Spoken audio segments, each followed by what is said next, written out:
Hello नमस्ते प्रणाम। हम रंजना पांडे आप सबके बीच में एगो बेटी के बियाह के गीत लेके आयल बनी। अच्छा लगी तो लाइक शेयर कमेंट जरूर करे लोगिन। एक दिन बेटी हो खेलन गईली हो, आमाउन कर जो हेली बाट, आमाउन कर जो हेली बाट। दुआरा से प्रभु जिया गनवा में खाड़ भईनी, काहे धनी जो हेलू बाट, काहे धनी जो हेलू बाट। आजू के दिन बेटी खेलन गईली हो, तूहू जो हेलू उनकर बाट, तूहू जो हेलू उनकर बाट।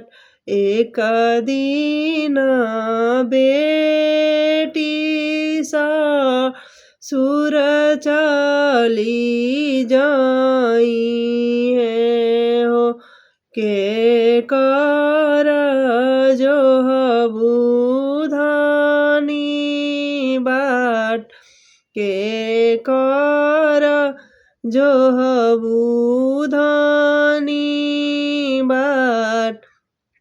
ऐसन बोली जानी बोलिए प्रभु जी, लागेला करे जावा में चोट, लागेला करे जावा में चोट। के करा पसर हम, के करा पाजरावा हम सुतबिए प्रभु जी, के जगइबो भीनु सार, के जगइबो भीनु सार।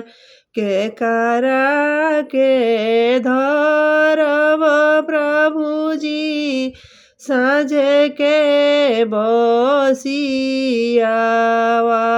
हो, के करा से कहब दिल के बात, के करा से कहब दिल के बात।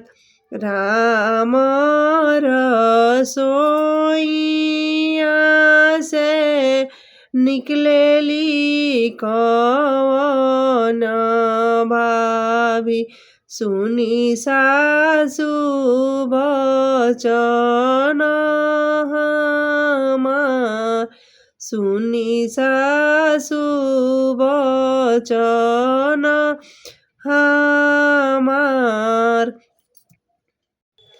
हमारा पाजरवा रउआ सुतबिए सासु जी, हम गइबो जगइबो भीनु सार, हमके जगइबो भीनु सार।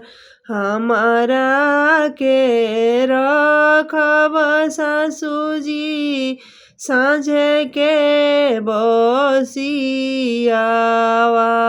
हो, हमसे कहबी दिल के बात हमसे कहबी दिल के बात हमारा पजरिया रौरा सुतबिए सासुजी हमसे कहबी दिल के बात हमसे कहबी दिल के बात ऐसन बोली तू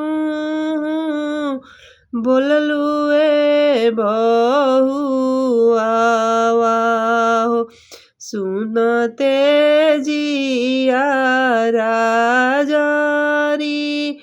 जास सुनते जिया राजरी जास बेटी के सादप